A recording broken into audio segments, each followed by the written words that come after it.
So let's go ahead and record, and let's move on to the next lesson. So function operations, we don't actually need a lot of time for this. You've been doing this for a while. Tomorrow, we're going to take this to the next level, something that was only, we only scratched the surface on it last year. But this is function operations. Today, we are just talking about adding, subtracting, multiplying, and dividing. There's two ways to do this. And again, these notes are already posted in Canvas. I can either write it as f plus g of x, or I could say it's the addition of the two functions, f of x plus g of x. They mean the exact same thing. Some people get thrown off by this. Now, we learned it really like this last year. This is how we're going to focus on this year. So I'm adding my two functions when this is my variable. I'm subtracting my two functions when that's my variable. I'm multiplying my two functions when that's my variable. So on and so forth. So you don't really even need to write that down. We just have to go through and do it. Now, here's what this looks like. I've given you two functions, the f function and the g function.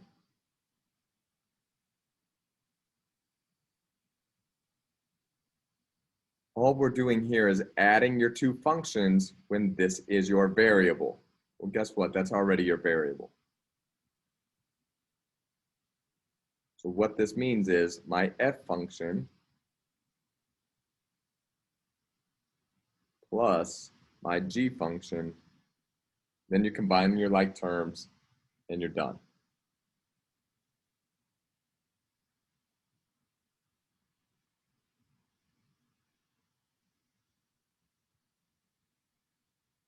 That's your entire answer.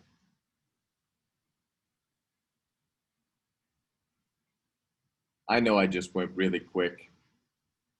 You guys spend a lot of time, you spend time on Algebra 1, you spend time in Algebra 2. Now that we're in pre-cal, we are going to go a lot faster through the basic stuff so we can slow down on the harder stuff. Now, here's a reminder on the second one. The order matters. I want to do my f function minus my entire g function. So here's my f function. And I'm subtracting my entire g function. I put it in parentheses. Because what do I have to do first? When I'm subtracting those, what must I do?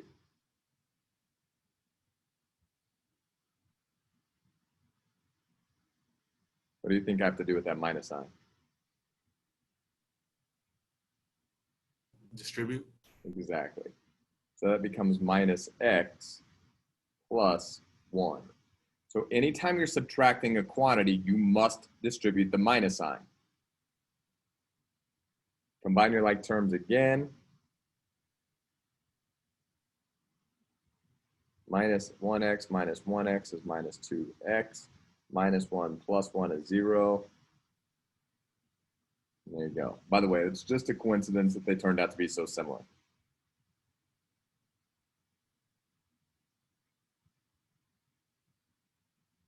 Any questions about those?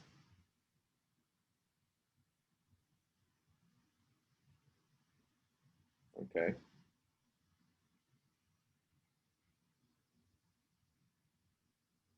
Now, same ones. What if I said find f times g of x? By the way, you can see this written several different ways, either pushed together or you'll see it written as f times g of x. But here's what we're learning tomorrow. We have composite functions that we're not doing till tomorrow that look similar. And some people are going to say, doesn't that spell fog? It's a little open dot that means it's composed of. We're going to talk about this tomorrow. So do not mistake the closed little dot for the open dot. So here, all I'm doing is I'm multiplying my two functions.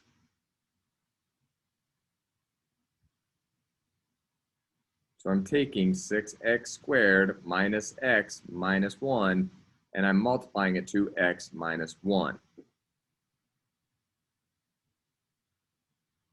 some people will kind of freak out, but you just distribute here. Everything in this set of parentheses gets multiplied by everything in this set of parentheses. So 6x squared minus x, 6x squared times -1. Done with that one. Negative x times x. And I said negative x. It's really the opposite of x times -1. Done with that one. -1 times x. And -1 times -1. Any questions?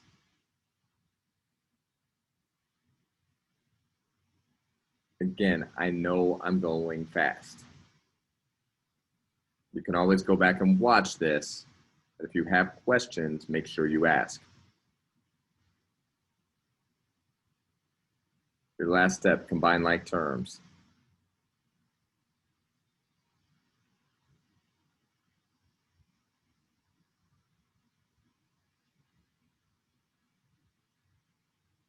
And that's your final answer.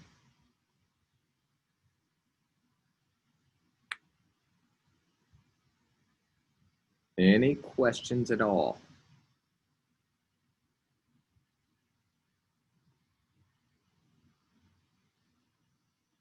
All right, so if it ever says divide, these are typically the easiest, but there's one thing to look out for. When it says divide, look to factor and simplify. You will not always be able to do that, but sometimes you can. F divided by G, you simply put your F function on top, divided by your G function. Oh, but man, then it said something else. And by the way, I can't factor this. And if I could factor this, I know that it's not going to be x minus 1. I can actually factor this. And it would be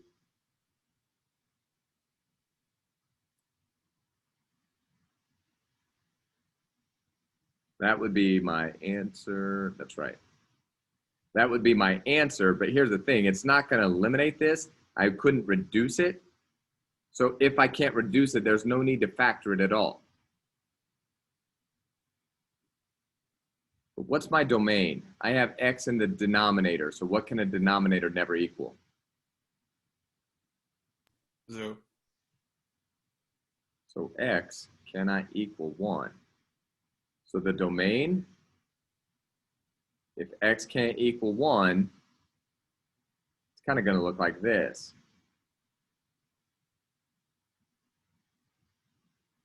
So how do I write that?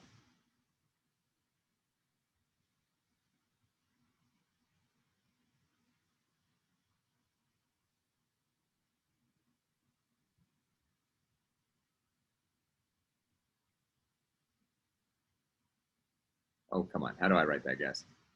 It's everything except for 1.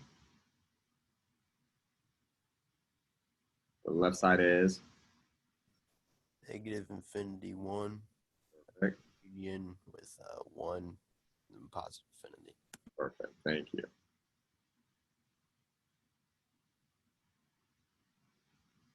Any questions?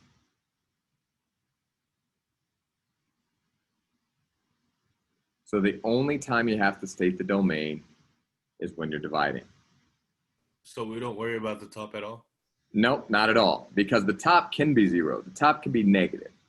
There was no radical, so we didn't have to do anything with the top.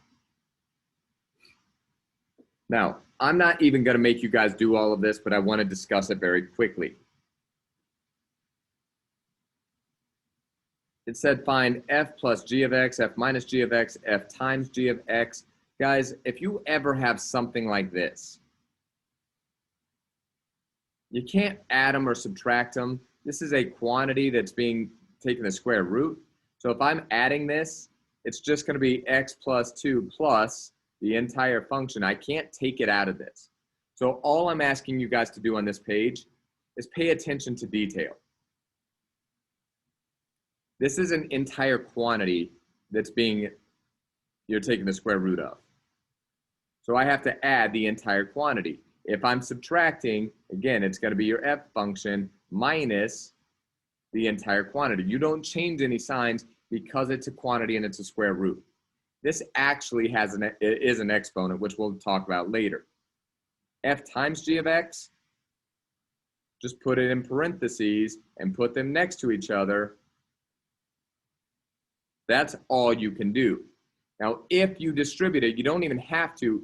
If you distribute it, you only would distribute it outside. So it'd be x radical x minus 3 plus 2 radical x minus 3. You cannot break up this quantity.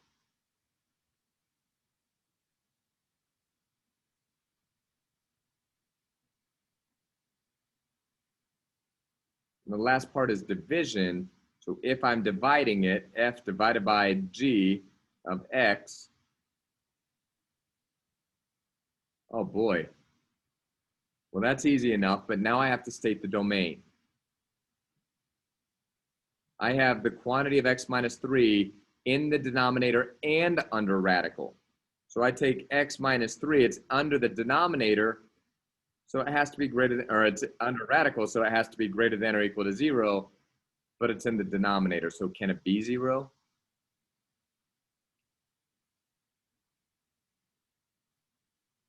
The answer is no. So if you ever have both a radical and a fraction or a radical in the denominator, it can't even equal 0. It just has to be greater than 0. So my domain is all x's greater than 3.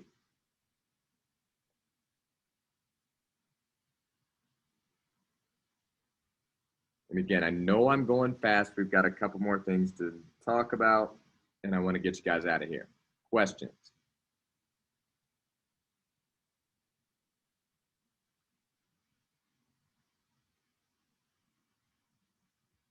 Now, if I ever do this, if I ever give you a number here, I'm plugging this or replacing x with 0. So f plus g when x is 0. All this is saying is that 0 plus 2 plus 0 squared minus 3.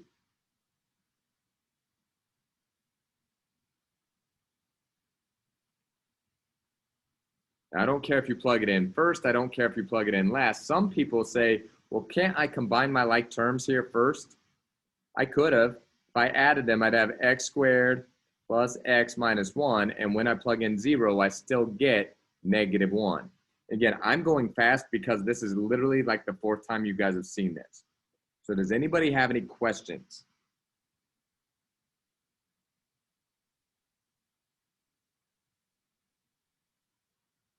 This last one, pay attention to the order.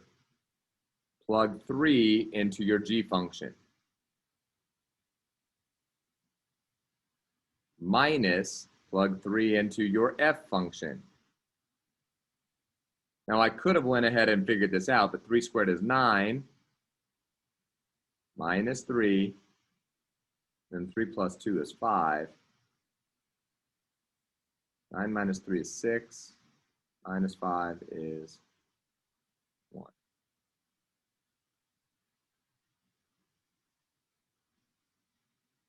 Any questions? So basically, what you did here was just switch positions. But no, so this is what I'm plugging in, right? So I'm plugging 3 into both of these functions, and then I'm doing what it says. So if I plug in 3 up here, so my g function is actually going to be, so x squared minus 3, right? So x squared minus 3 minus my f function, which is x plus 2. So I set it up. Then I plug in 3 anywhere I see an x. Plug it in here, and here, and then you go. Yeah, that's what I meant. I meant Oh, yeah.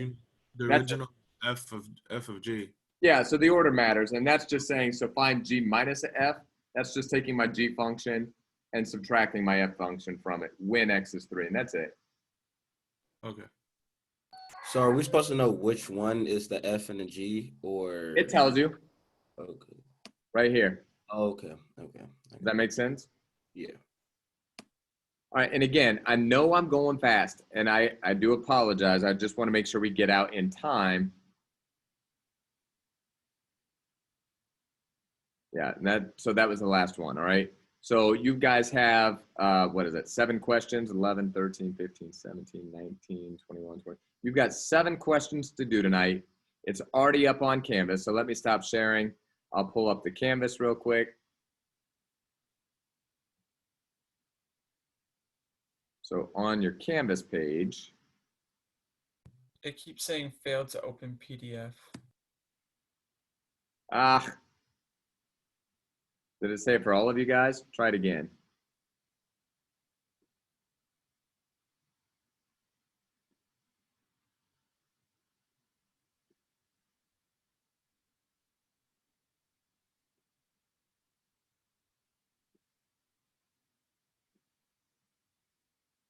Yeah, me too.